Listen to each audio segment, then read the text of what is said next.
지난주 시간에 미국의 CPI 결과를 보고 우리가 파생시장 쪽에서의 긍정적인 움직임을 예측을 했었거든요. 한 주간 흐름이 어땠는지 먼저 요거부터 좀 짚어주시겠어요? 그때가 12일 날 CPI가 좋게 나와서 렛츠고 보내지 않았습니까? 네, 그랬었죠. 선물 사자 야간 시장 이용해서 그게 341이었습니다. 그때 여러분들 시장을 알려면은 파생 시장을 이해해야 되고 미결제 약정에 대해서 설명을 해갖고 네. 그때 이제 이 데이터를 설명해 드렸을 거예요. 6월 21일, 28일, 7월 5일 날 미결제 약정이 거의 10,000계약 이상을 집중하면서 이게 오히려 시장을 누르는 에너지. 그러니까 이 부분이 이때 이제 코스피 이 여기 동그라미 친 데가 자꾸 이렇게 미결제를 누르면서 죽이는 자리. 특히 7월 5일이 제일 공포스러운 하락의 공격이었거든요. 네. 그런데 요 날이 이제 바닥 찍은 게 330이 7월 10일이었고 그 다음이 여기가 이제 7월 10일에서 이제 그날 밤에 이거를 돌파할 건지 다시 깰 건지 요때 삼성전자가 7만 전자도 깼던 때입니다. 네. 이런 걸 다 그러니까 이제 삼성전자가 여기가 6만 9천 원까지 빠졌고 요게 이제 공격을 집중했던 데죠. 이거를 주력이 외국인보다는 금융 투자가 공격을 이때는 했어요. 그런데 이제 일주일이 지났습니다. 이제 이거 미결제 약정 전반 설명해 갖고 이걸 설명해 갖고 이제 여기서부터 다시 깨고 내려가냐, 뭐 요번 저점도 붕괴하냐, 아니면 돌파하는데 CPI가 나와서 이게 돌파입니다라고 승부를 걸어갖고 전략을 짰는데 이때 이걸 설명해 드렸을 겁니다. 금융 투자가 이게 이제 삼성전자를 이렇게 매도를 했다. 그럴 때 뒤에서 어떻게 합성됐다고 그랬죠? 누르고 선물 매수한 걸 싸게 거둔 다음에 이제는 그럼 거꾸로 올라가면 요 빨간 색깔로 바뀌면서 매수한 거를 올라올 때 청산하냐 그걸 보자고 그러지 않았습니까? 네, 한 주 동안 그런 움직임이 있었을까요? 예, 그런 움직임이 있었습니다. 네. 그래서 어느 정도까지 올랐냐면 이거 한번 보시죠. 이때 이제 CPI 발동 걸어갖고 급등했는데 근데 어제와 오늘에서 또 다른 모습이 보여요. 어떤 점이요? 나스닥 지수는 지금 신고가를 고공행진을 하고 있는데 삼성전자가 그 흐름을 따라가지 못하고 있는 시가가 점이요? 고가되면서 디커플링을 시키더라고요. 네. 그러니까 또 누르고 있습니다. 우리가 일반적으로 지금 뭐 엔비디아 신고가 막 난리치는데 삼성전자를 저는 어저께 같은 경우는 나스닥 급등해갖고 73,500원 돌파할 줄 알았어요. 그런데 이 이틀간 양상 보세요. 요거하고 비교해 보세요. 나스닥 고가 급등 하는데 시가 고가되면서 눌러버리고 이 현상이 왜 나올까가 이번 시장을 이는 키가 아닐까라고 생각을 합니다. 왜 나올까요, 대표님? 파생시장을 알지 못하면 우리가 또 시장의 흐름을 읽지 못하는 거니까 계속해서 말씀을 해주고 계신데 어떤가요? 추세 하락은 아닌 것 같고요. 네. 삼성전자나 SK하이닉스나 이 시가상위 종목도 누르면서 거기에서 나오는 자금을 중소형주의 약간 테마성의 소부장 쪽으로 모으는데 재원을 쓰는 글로 또 꼬시는 흐름을 만드는데 이게 삼성에서 파생이 또 사용되는 거 아닌가 하는 생각이 듭니다. 한 주 동안 뭐 반도체 소부장주 또 2차 전지 관련주들이 급등세를 보였던 것도 연관성이 있을까요? 그렇죠. 그러니까 삼성전자 팔아. 네. 그리고 한미반도체 사. 칩셋 미디어 사. 왜 삼성전자 들고 있니? 그렇게 꼬신다고요? 시장의 아니 돈의 꼬시기보다는 움직임을? 예. 우리가 상대적으로 생각해 보세요. 삼성전자 갖고서 지금 2달간 딱 갖고 있을 때의 수익률하고 그 사이에 칩셋 미디어, 한미반도체, 뭐 2차 전지, 소부장 요새 종목들 보시면 더블이 우습습니다. 100%가. 네. 어마무시하게 급등주 종목작인데 내가 우리나라에 대표되는 1등 삼성전자 갖고 있는데 이거 하루 보면 2,000원 올랐다, 2,000원 빠졌다. 어떻게 체감지수 상대적인 박탈감이 그리고 이것만 있는 게 아니에요. 거의 시가상위 30개 종목들이 거의 비슷비슷하니까.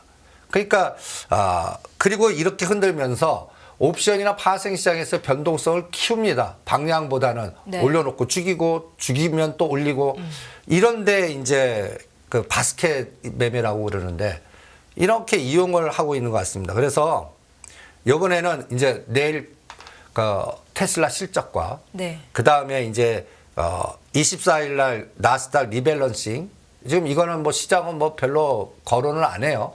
그런데 그 사이에 급등한 것다가 24일이나 미국 금리 인상부터 이제 나스닥이 급락할 때 지금 미국 시장과 디커플링 되면 빠질 때 우리가 또 역디커플링 돼야 돼요. 그렇게 되나 볼래요. 그러니까 나스닥 지수가 빠질 때 우리나라 삼성전자나 SK 하이닉스가 오르는지를 봐야 된다, 체크해야 된다는 말씀이세요? 상식적으로는 그런 생각은 안 드는데 네. 그런 에너지라도 나와줘야 뭔가 순환이라도 계속될 것 같지 않나. 그러니까 어제부터 판이 달라졌습니다. 어제부터. 네. 그러니까 이 350을 돌파 못했고요. 그러니까 2650 돌파 못했고 그때가 고점이 6월 12일 자리를 고점 돌파 못했고 충분히 갈 수 있는 자리에 삼성전자는 73,500원만 되면 그 무슨 저항대 왼수 주가 같아요. 거기서 어저께 고가에서 1,000 얼마를 죽여버리는 거예요. 그러면서 미결제를 그냥 청산시켜버리는 거예요. 네. 그러니까 이런 현상이 자꾸 나오니까 저는 어제 오늘날 요거 한번 돌파 시도하나 봤습니다. 아침에 딱 일어나니까 미국 시장 급등했고 뭐 좋은 얘기 많고 그러면 삼성전자 시가가 이제 뭐 치고 나가서 뭐 73,500원을 돌파하면서 적어도 350 돌파해서 352나 355 그러면 종합주가에서 2,650 정도 6,620에서 이렇게 되나 봤더니 시가가 요 7월 14일 고점도 돌파 못하면서 시가 고가 나오면서 죽여버려서 오늘까지 343까지 죽여버린 겁니다. 그러면 대충 어떤 개념이냐면 이 7월 11일부터 330에서 17포인트 올렸다가 이 고가에서 지금 거의 6포인트 내지 7포인트를 죽여버린 꼴이 됩니다. 그러면 저는 이럴 때 이 상승폭을 4등분해서 이 75% 능선이 저항이 되냐 지지가 되냐 갖고 시장을 판단하거든요. 네. 요게 딱 345입니다. 이게 니꺼우로 2,600입니다. 이거를 내일 테슬라나 금리 인상이나 이게 그래서 맥점 삼성전자 72,000원 그 다음에 선물 345 종합주가 지수는 2,600 네. 미국 시장이 급락하더라도 이걸 지지하면 순환장이 나온다라고 보겠습니다. 소부장. 혹시 네. 나스닥이 하락할 때 예. 지지가 안 되면 어떻게 되는 겁니까, 대표님? 그러면 이때는 또 그동안 그 쌓아놓은 폭탄을 던져버리는 꼴이 되니까 그거는 인버스 고가급을 내요. 인버스 고가급. 네. 그러면 또다시 뭐 요번에 2,520까지 가지 않았습니까? 그러면 또 그거 구경하나. 그러니까 인버스 같은 경우는 50원씩 볼래요. 네. 50원씩 보면서 삼성전자를 죽이면 인버스 곱이 오르는 거거든요. 그러니까 시장을 지금부터 오히려 떨어뜨리는데 승부를 삼성전자를 이용하려면 인버스 곱이 여기서부터 이제 가장 중요한 라인을 돌파해야 됩니다. 그게 2,500원입니다. 제가 그럴 때 저는 테슬라, 엔비디아, 그 다음에 인버스 곱 오히려 삼성전자 놓고 인버스, 테슬라 놓고 인버스 곱, SYX 놓고 매일 선을 그어봅니다. 네. 그래서 이게 완전히 그 역으로 움직이는 에너지거든요. 삼성전자 오를 때 인버스 곱 떨어지고 이 같이 가지는 그 코덱스 레버리지가 같이 가죠. 네. 그러니까 엔비디아, 테슬라를 계속 그려놓고 이 주가가 올라가는데 이게 지금 애플도 올라가고 엔비디아도 지금 7월 14일 날 고점 돌파 못했지만 이거 계속 강한 테슬라는 돌파했고요. 그럼 이제 300불이 곧 보입니다. 이런데 제가 이 그림을 그려놓은 거예요. 옆에다 삼성전자를 그려놓고 여기다가 인버스 곱을 그려놓고 매일 선을 그려보는 겁니다. 그러면 어떤 느낌이 드냐면 의미 있는 저점, 의미 있는 고점이 딱 나와요. 네. 요번에 의미 있는 고점 2,650원, 의미 있는 저점 2,450원입니다. 그래서 이렇게 그릴 수가 있습니다. 요번에 2,670원까지 급등했다. 이때가 이제 그 CPI 나오기 전에 삼성전자 69,000원 찍고 그럴 때 요게 2,670원을 찍었습니다. 제가 그럴 때 대드 2,650원 잡았는데 붕괴하고 CPI가 급등하니까 종합주가 올라가니까 거의 저점에서 100포인트 오르니까 이제 2,670원에서 2,420원까지 빠진 거거든요. 여기서는 한 30% 사보자 그랬습니다. 그리고 직전 저점이 2,400원이에요. 이거를 깨냐 여부는 아직 모르겠습니다. 네. 그러면 이걸 깬다는 얘기는 2,650을 돌파했다는 얘기거든요. 이 자리가 종합주가지수 2,650 선물 350짜리거든요. 그런데 만약에 이걸 치고 나가요. 이거를. 요게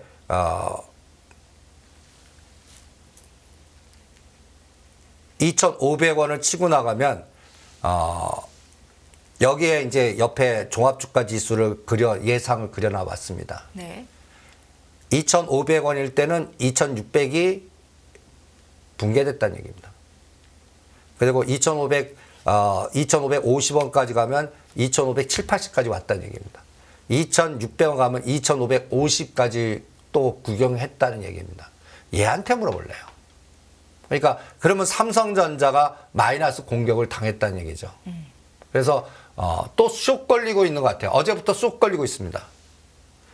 7월 11일, 12일부터는 이제 땡겼거든요. 네. 금융투자가 이제 자기네들 밑에서 산 거를 땡기면서 수익을 챙겼는데 어제 오늘부터는 미국 시장 올라도 때리고 있어요. 이게 바뀌어야 됩니다. 그거는 내일 확인할래요.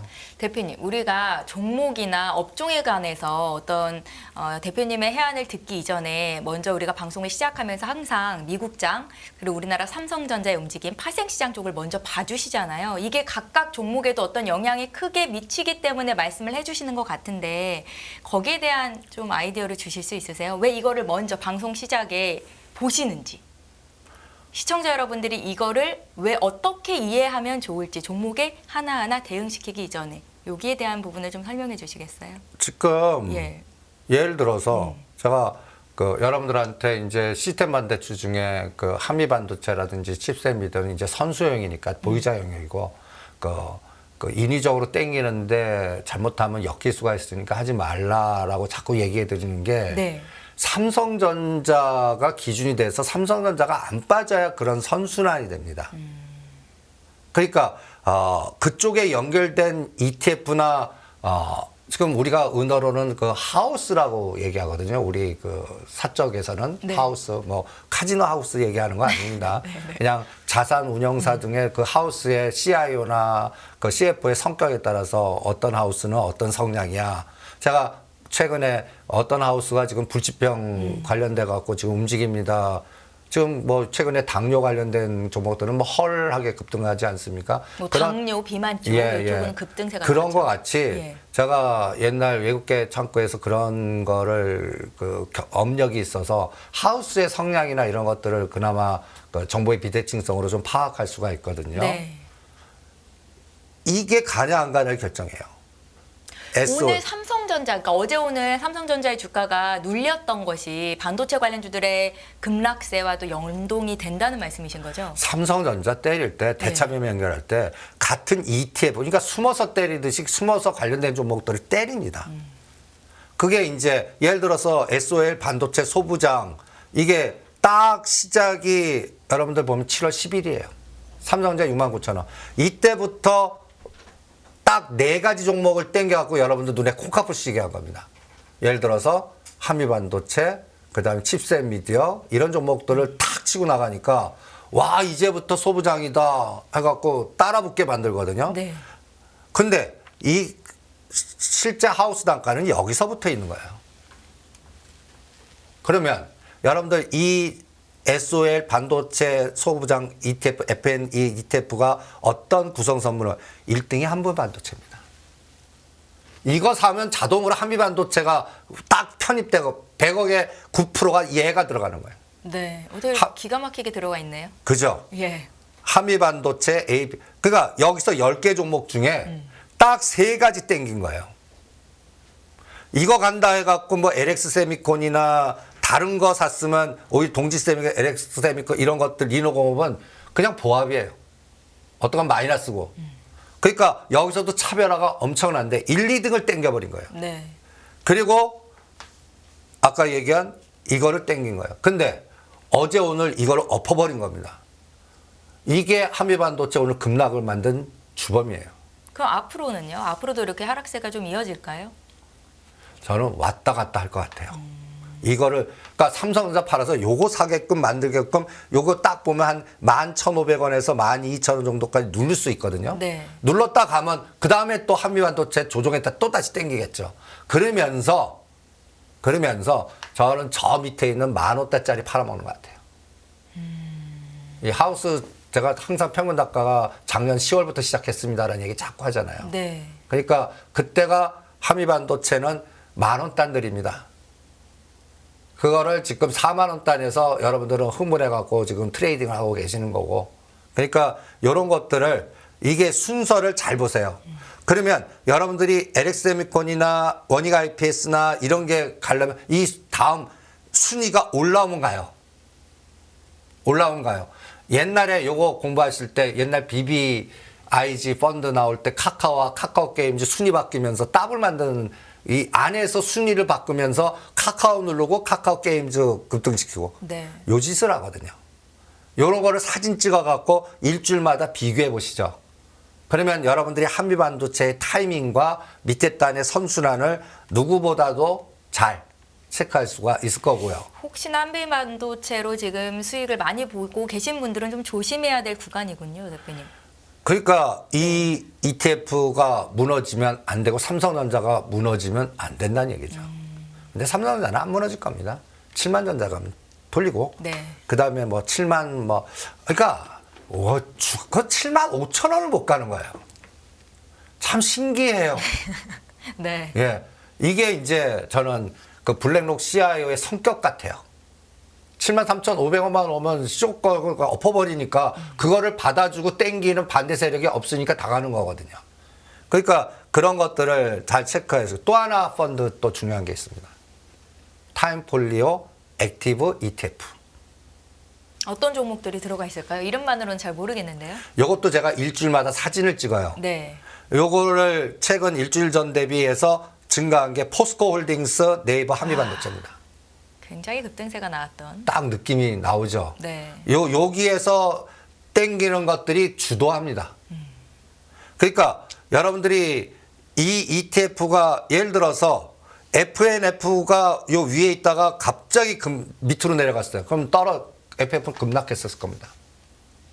요 순위를 잘 보셔도 어느 게 밑에서 올라오고 어느 게 위에서 내려오고 이것만 잘 체크하셔도 여러분들이 우량주의 타이밍 잡는데 굉장히 도움이 되실 거예요.